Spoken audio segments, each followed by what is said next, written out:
Recording studio Hilsa. आइल हकौ होलिया सम्हारी ले तू बोलिया, चल नहीं करके सीना माऊ घर।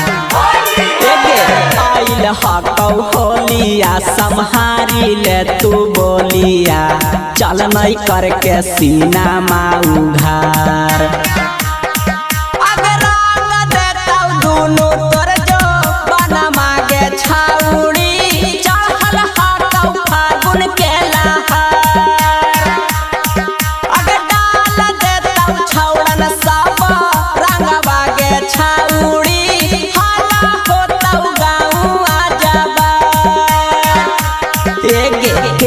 राखी आईनी पुआ पोड़ी गे छाउड़ी के डालता रंग सालाबार।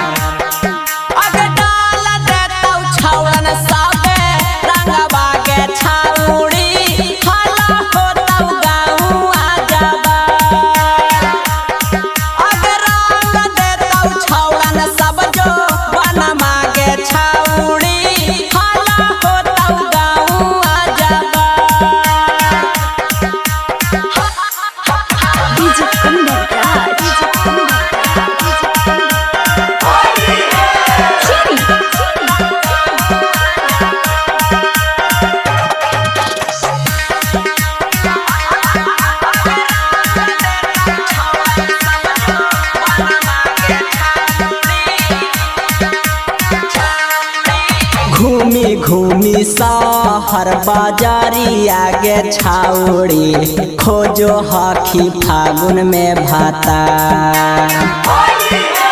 घूमी घूमी शहर बाजारी आगे छाउड़ी, खोजो हखी फागुन में भाता।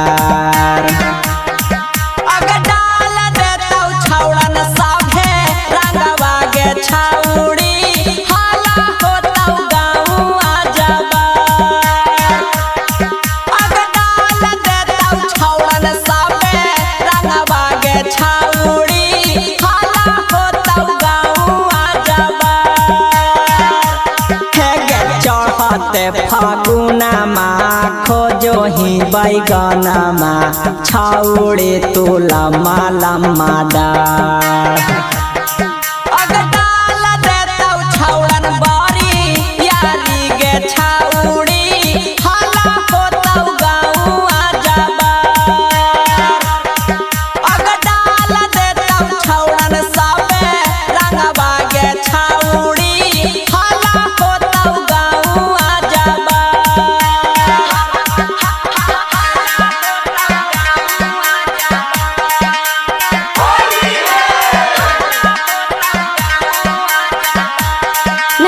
Recording studio Hilsa.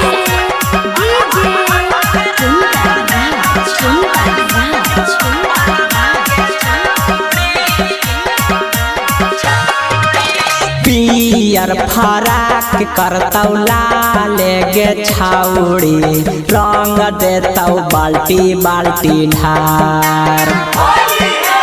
पियर फराक करतौ लाल गे छाउड़ी, रंग देतौ बाल्टी बाल्टी ढार।